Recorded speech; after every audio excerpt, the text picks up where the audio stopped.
Are you looking for the best high-speed heating blender? Well, we've got this one right here. Figured I'd show this thing off to you guys today. So let's go ahead and grab that Mike Vance knife right there so we can open this bad boy on up and see what we got on the inside here.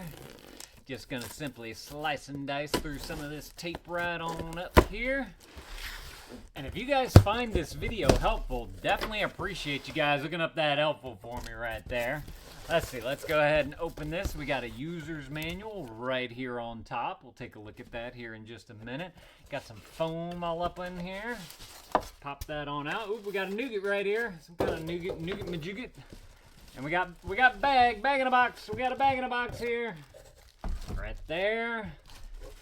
And then we got this right here. This feels like the bottom. Whoa, got a cord on there. And then we got some extra little nougats bits right here. All right, and that's everything that's in the box there. So let's see what we got inside the bags. This right here is going to be the bottom of your blender. This right here is going to be the part that spins to be able to make the blade spin on the inside of the container, which I'm assuming is that right there. And then this right here is going to be the heating port for it. Since it is a heating blender, it needs to have a port like that to be able to get heat up into there. Of course, you got your display on the front right here. Let's go ahead and take this off. Love that sound. And then you got a nice, good size grounded cord right here as well. Let's go ahead and undo that, and we'll take a look at how long the cord is to make sure that you can get it to where you need it to be on your counter.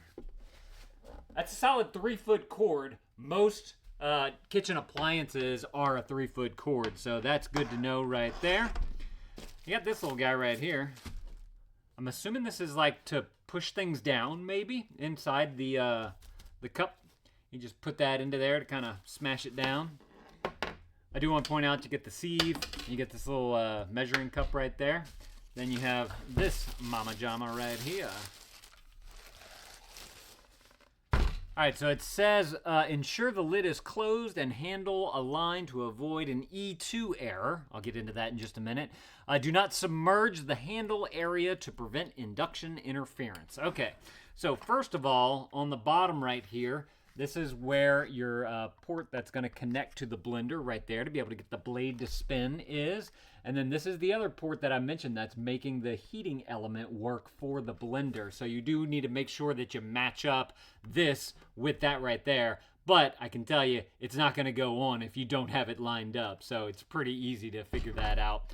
Let me go ahead and take this off right here, and we'll get into the inside of this thing. So on the lid right here, there's like a lock and unlock symbol right there. And you just simply swoosh it to the side just like that to be able to unlock it. And I'm bringing that up because they have this little nougat. Can y'all see that right there? Yeah, there it is. This little nougat right here. It kind of sticks on the inside. That's going to connect with this little groove right here. And whenever that groove is aligned, then that's going to let the blender know that it is safe to operate because the lid is on there making that connection. If you don't have that aligned, that's where you're going to get that E2 error. So you're not going to be able to run the blender without having the lid on. You got nice deep gaskets right here all the way around the lid, so that's perfect. Looks like a double gasket through there. Looks like a stainless steel on the inside and on the outside right here where the vent hole is as well. They do give you a sponge in there to clean it up. You got your vent cap right there. Comes with a steamer basket as well, so if you do want to, since it has the heating element in there, you can easily use this basket right here. Sits down right on these little, you'll see these 4 little nougats right here that kind of indentward into the glass. I want to point out too, glass, love that. But this just simply sits right on the top of that right there so that the basket won't go all the way down to the bottom. Now, taking this, we're going to line up our ports right there onto the base. Just going to simply put that on, press it on down just like that. And let me go ahead and grab some power right there. And we will plug this thing on in just to see the operation of it. As you heard, you got the beep on there to let you know that it is on, the beeps and the bleeps. We're going to connect that. You see that E2 error went away. It now says 71 Fahrenheit, so it tells you the temperature on there. And then there are a ton of different settings that you can do with this thing. You have there's a keep warm and there's a timer on there. So if you want to utilize those are right here on the sides. Plus, minus to add to your timer, your temp. It can do nut milks. It can do paste, soup, baby food, oatmeal, congee, steam, boil, juice, puree, milkshake, smoothie. And then it can also grind, have a fixed temperature, and also has an auto clean feature on it as well. So obviously you can't put this entire thing into the dishwasher because you have all the mechanical stuff in the base right here. And so this does have to be washed by hand, but it does have that auto clean function where you just simply, once you're done with it, it's got, you know, all the goop in there and whatnot that you need to get cleaned out.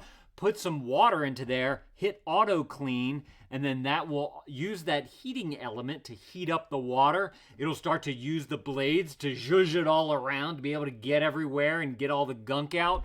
And then you can just simply throw it out from there. Maybe do a second rinse in there to make sure you get everything out, and then you'll be good to go. So I love that auto clean feature that they have on there. So again, you got the pulverizing stick, is what I like to call it, but it's just made to where you can push it down. But I want to point out, I don't know if y'all can, let me see if y'all can see this. All the way on the inside, the stick does not go down to where the blade is. It's like just hovering above it.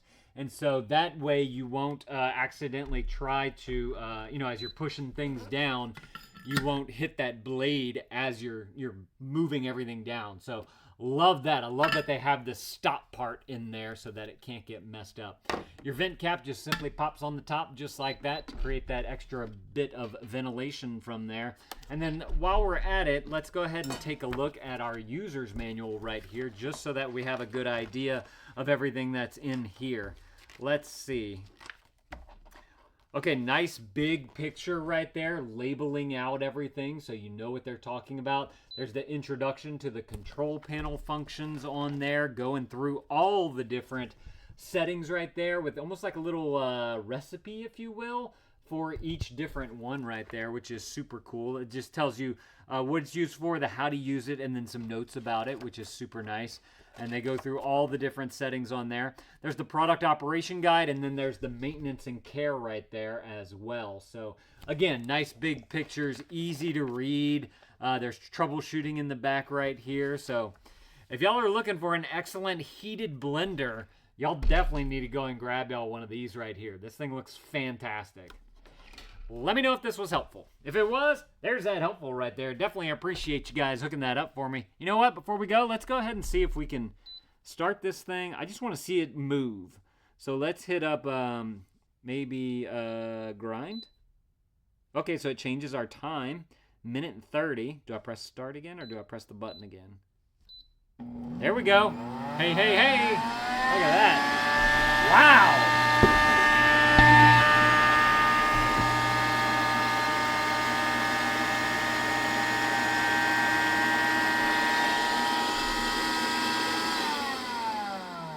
Hit stop on it. Man, that thing's got some power. Y'all saw that thing spinning? And you can hear it as well. And I wanted to point out on the base of this thing, you got all this ventilation coming from the back and the sides right here to be able to let all that air and heat get out through there.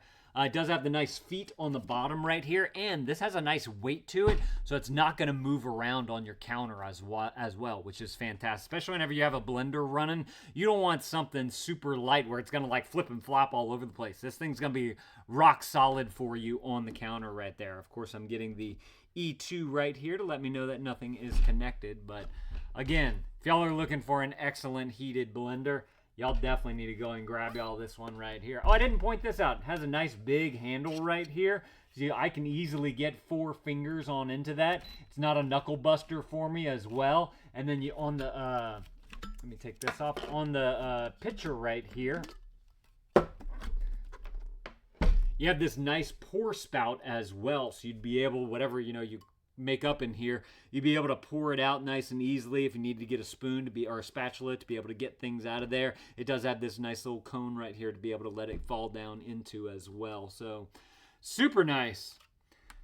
I think they make this in a few different colors as well. I could be wrong about that. Definitely go and check out the product listing below and see if they have the color that you might want to kind of match all the other kitchen appliances that you have in your house. But y'all definitely go and grab y'all that if that's something that you want. All right. Again, let me know if this was helpful. Y'all know what to do. Y'all go and add this to your cart if this is something that you want. Thank you to these guys for sending this to me so I could show it off to y'all. And Dad out.